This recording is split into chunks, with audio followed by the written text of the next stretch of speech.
Good morning to all students.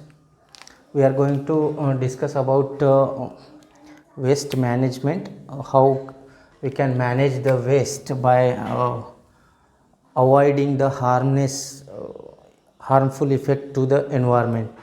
That is called scientifically we can say scientific and eco-friendly waste management. Right, scientific आणि eco friendly waste कशा पद्धतीने आपण manage करू शकतो याच्याकडे आपल्याला पाहायचं आहे. कारण वेस्ट मॅनेजमेंट करायचं असेल तर आपल्याला या गोष्टी ज्या आहेत त्या म्हणजे डोक्यात ठेवल्या पाहिजेत की त्या वेस्टला मॅनेज करण्याच्या चक्करमध्ये आपल्या एन्व्हायरमेंटचं नुकसान न व्हायला पाहिजे. तर त्या गोष्टीसाठी सगळ्यात पहिल्यांदा जसं की आपण मागच्या क्लासमध्ये डिस्कस केलं होतं, सेपरेशन गरजेचं आहे. सेपरेशन करावं लागतं कचऱ्याचं, separation of solid waste, solid and wet waste. Okay, dry waste and wet waste, ओला कचरा आणि कोरडा कचरा, अशा दोन प्रकारचे कचरे जे आहेत त्या वेस्ट सेपरेशन ठेवणं, घरामध्ये असतील किंवा कुठेही असतील तर त्यांचं वेस्ट जे आहे ते सेपरेट करणं हे खूप महत्त्वाचं असतं. याच्यानंतर आपण इको फ्रेंडली काय करू शकतो, हा जो वेस्ट मॅनेजमेंटच्या पद्धतीमध्ये म्हणजे आपल्याला याला कसं मॅनेज करता येतं. कंपोस्टिंग नाव ऐकलं असेल तुम्ही. कंपोस्ट खत बनवलं जातं bye the process of composting. Compost खत काय असतं की वेस्ट आहे जो बायोडिग्रेडेबल, बायोलॉजिकली डिग्रेड होणारा वेस्ट असेल, वेट वेस्ट म्हणू आपण त्याला. तर या वेस्टला जर आपण एखाद्या पीठमध्ये, पीठचा अर्थ होतो एक गड्डा खोदला असेल, ओके, अशा प्रकारचा एखादा गड्डा खोदलेला आहे आणि याच्यामध्ये तुम्ही जर तो वेस्ट सगळा जर जमा केला या पीठमध्ये आणि याला कवर केलेलं असेल, ओके, आणि मग टाईम पिरियड जसा जसा पुढे जाईल याचं डिकम्पोजिशन होईल.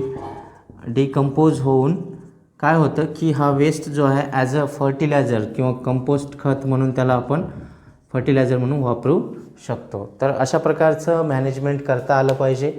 या वेस्टला इकडे तिकडे न फेकता आपण कंपोस्टिंग करण्याचा प्रयत्न करायला पाहिजे.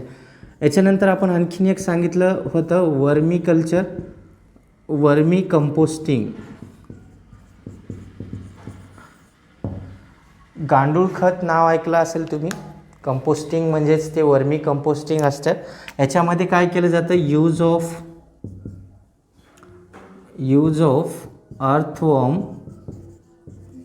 earthworms for decomposition of waste. Okay, तर ही पद्धत पण चांगली असते. अशाच प्रकारचं एक पीठ खड्डा खोदायचा असतो आणि त्याच्यामध्ये त्या वेस्ट टाकायच्या. खेर कचरा, फार्मचा, गार्डनचा किंवा डोमेस्टिक वेस्ट, ॲनिमल डंग, या सगळ्या ज्या आहेत त्याच्यामध्ये टाकायचे आणि हे अर्थवॉर्मच्या काही स्पेसीस त्यामध्ये सोडायच्या. त्यांच्या मदतीनं आपण त्याला डिकम्पोज करू शकतो. ओके, आता याच्यानंतर अजून काय करता येतं, जो इंडस्ट्रीयल वेस्ट असतो, इंडस्ट्रीयल वेस्ट जो असतो याचं मॅनेजमेंट करता आलं पाहिजे by the process of landfill method. Industrial जर तो सॉलिड वेस्ट असेल तर, सॉलिड वेस्ट आहे तर त्याला आपण लँडफिल मेथडने जो आहे तो त्याचं मॅनेजमेंट करू शकतो. लँडफिल मेथड म्हणजे अशाच प्रकारचं एक मोठा त्या ठिकाणी खड्डा खोदणार इंडस्ट्रीजच्या बाजूला आणि तो कचरा जो आहे तो तेवढ्याच एरियामध्ये तिथंच जो आहे तो जमा केलं जातं. या प्रोसेसला म्हणतो आपण लँडफिलिंग मेथड. ओके, नेक्स्ट जे आहे ते पायरोलायसिस करू शकतो आपण. पायरोलायसिस, पॅरालिसिस नाही, लक्षात ठेवायचं, पायरोलायसिस. याच्यामध्ये काय केलं जातं, एनर्जी प्रोडक्शन केली जाते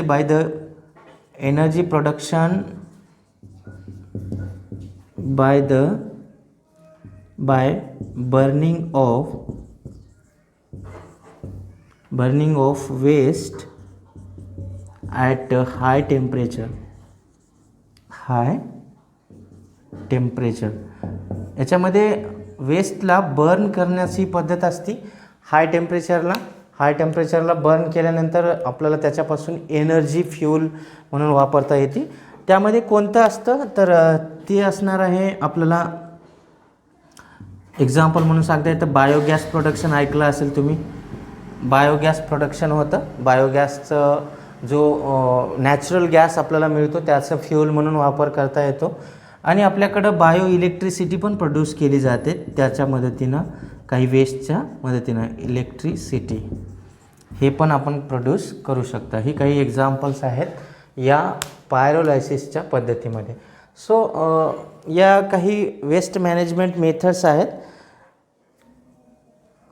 यांच्या मदतीनं आपण काय करू शकतो की सायंटिफिकली आणि इको फ्रेंडली जो आहे तो वेस्ट जो आहे आपला सॉलिड वेस्ट असेल किंवा वेट वेस्ट असेल याचं मॅनेजमेंट करू शकतो. Okay, so this is about management of waste by scientifically.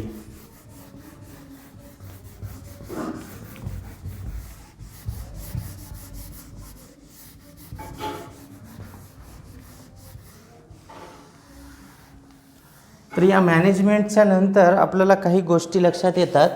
आपल्याकडं काही प्रिन्सिपल्स आहेत, त्यांचं जर आपण फॉलो केलं त्या प्रिन्सिपल्सना, आपल्याकडे 7 प्रिन्सिपल दिलेले आहेत. 7 principles of waste management. Waste मॅनेजमेंटच्या जवळपास आपल्याकडे 7 प्रिन्सिपल आहेत. त्यामध्ये आर जो आहे मंत्र आहे, आरचा मंत्र म्हणता येते मंत्र. आर मंत्र लक्षात ठेवायचा आहे.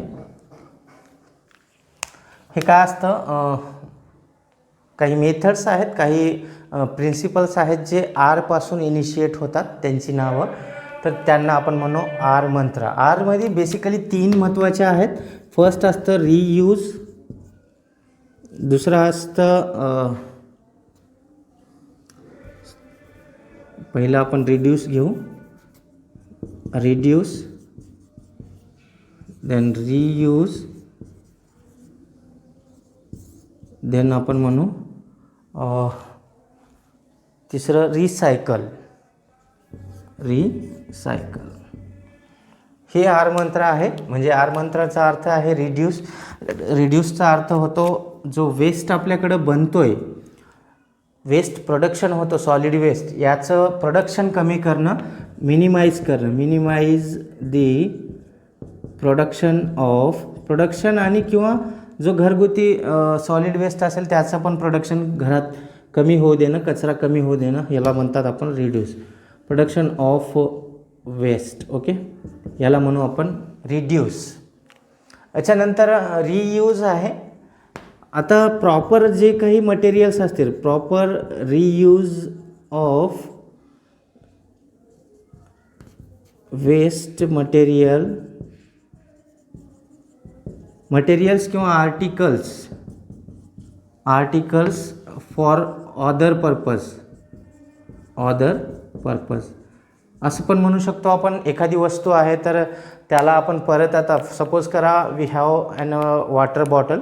आपल्याकडे एक पाण्याची बॉटल आहे बिस्लरीची, ती प्लास्टिकनं बनलेली आहे, आपल्याला माहिती असते.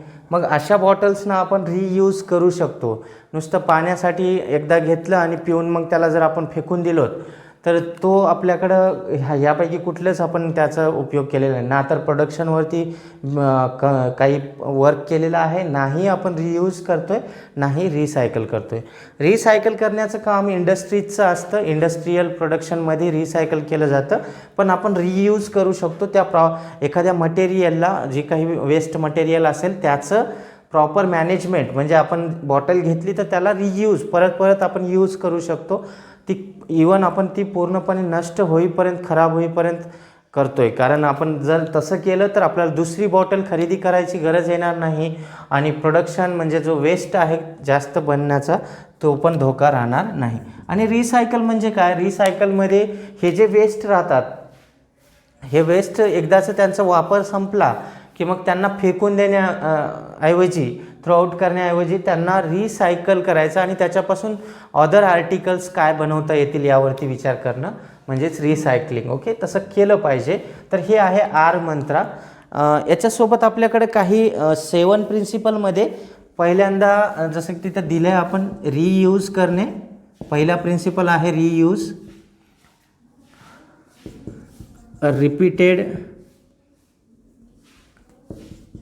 Repeated use of articles. प्लास्टिक्सच्या असतील, ग्लासच्या असतील, रिपीटेड यूज करायचं, परत परत त्यांना फेकून द्यायचं नाही, यालाच म्हणतो रियूज. आणि दुसरा मंत्र आहे आपल्याकडं रिड्यूस. रिड्यूसमध्ये आपण म्हणतो याचं जे प्रोडक्शन आहे वेस्टचं, आपण म्हणू minimize the waste production. Okay, शक्यतो टाळायचं की वेस्ट प्रोड्यूसच होणार नाही. याच्यानंतर आपल्याला रिसायकल, जसं सांगितलं मी, रिसायकल हा एक आपला प्रिन्सिपल आहे. याच्यामध्ये जसं सांगितलेलं आहे की रिसायकलिंग ऑफ, किंवा आपण असं म्हणू making articles from waste by recycling. Okay, other articles बनवायचे, ते जे वेस्ट असतं त्याचं रिसायकलिंग करून. त्याच्यानंतर आपल्याला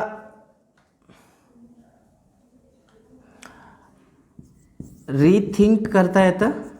थिंक. ओके, रिथिंकमध्ये आपल्याला अवॉइड करायचं आहे, avoid the use of articles which made by non degradable materials. असे जर असतील तर त्यांचं यूज टाळायचं आहे. याच्यानंतर आपल्याकडं रिफ्यूज पण येईल. रिफ्यूज जो आहे याच्यामध्ये काय करता येतं की ह्यांचं प्रोडक्शन जो आहे, ह्याचा वापर जो आहे तो करणं जे आहे, परत इथं सांगू शकतो की आम्हाला ह्या वस्तू वापरायच्या नाहीत, या गोष्टीवरती विचार करायचा. रिथिंकमध्ये पण असंच काहीतरी सांगणार की आम्ही या प्रोडक्ट्सना किंवा यांचं प्लास्टिकचा वापर कमी करणार किंवा करणारच नाही. अशा काही गोष्टी ज्या आहेत त्या याच्यामध्ये करू शकता. आणि याच्या पुढचा रिथिंक, याच्यामध्ये आपण काय करू शकतो की याच्यामुळे होणारे जे परिणाम असतात, आता जर सपोज करा आपण प्लास्टिक वापरली, रिथिंकमध्ये काय सांगतो आहे की जर आपण विचार नाही केला की प्लास्टिकमुळं काय होतो, ते जर नाही केला तर मग आपण या प्रिन्सिपलना आपण फॉलो करत नाही. प्लास्टिकचा यूज केल्यानंतर त्याचे परिणाम काय होऊ शकतात याच्या बाबतीत विचार करणं म्हणजे रिथिंक. ओके, आणि ह्या रिफ्यूजमध्ये नकार द्यायचा सरळ स्पष्टपणे की आम्ही या प्लास्टिक, ग्लास किंवा ह्या नॉन डिग्रेडेबल मटेरियल्सचा यूजच करणार नाही, हे आपण ठरवलं पाहिजे. 6th नंबरचा जो प्रिन्सिपल आहे याच्यामध्ये रिसर्च आहे. रिसर्च, तर आपल्याकडे जे नॉन डिग्रेडेबल मटेरियल्स आहेत, तर जे टेम्पररीली त्यांचं काहीच यूज नाही, तर अशा मटेरियल्सचं काय करता येतो, त्यांच्यापासून कसं त्यांना यूजफुल करता येतं, या गोष्टीवरती रिसर्च करणं या आजच्या स्टुडंट्सचा, आजच्या सायंटिस्टचा जे आहे काम आहे ते केलं पाहिजे. याच्यानंतर 7th जो प्रिन्सिपल आहे रेग्युलेशन अँड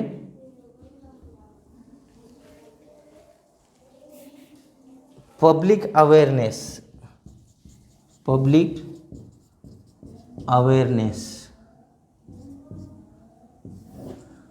तर रेग्युलेशन म्हणजे कुठला तरी ॲक्ट काढला पाहिजे. ॲक्ट म्हणजे एखादा कायदा असला पाहिजे की जर प्लास्टिक तुम्ही घेतला आणि थ्रोआउट केला रोडवरती किंवा कुठेही जे सार्वजनिक स्थळे असतात तिथं जर तुम्ही कचरा टाकलात नॉन डिग्रेडेबल मटेरियल किंवा कुठलाही, तर त्याच्यावरती काहीतरी कायदे असले पाहिजेत, ॲक्ट असले पाहिजेत, रेग्युलेशन्स असले पाहिजेत. तर लोक जे आहेत ते भिणार, मग आपल्याला भिवून तरी कमीत कमी त्या ॲक्टला तिथं कचरा नाही करणार. सोबतच पब्लिक अवेअरनेस, लोकांना माहिती पाहिजे की नॉन डिग्रेडेबल मटेरियल असतो काय. त्यांना घरी घरी जाऊन सांगितलं पाहिजे की ओला कचरा काय असतो आणि कोरडा कचरा काय असतो. त्यांच्या दुष्परिणामाविषयी सांगायचं, त्यांच्या या रिसायकलिंगमुळे होणाऱ्या फायद्यांविषयी त्यांना अवेअर करायचं. या गोष्टीला म्हणतो आपण public awareness. So we have to follow this 7 principle and the mantra called R mantra. Okay, so this is about waste management. Okay, thank you.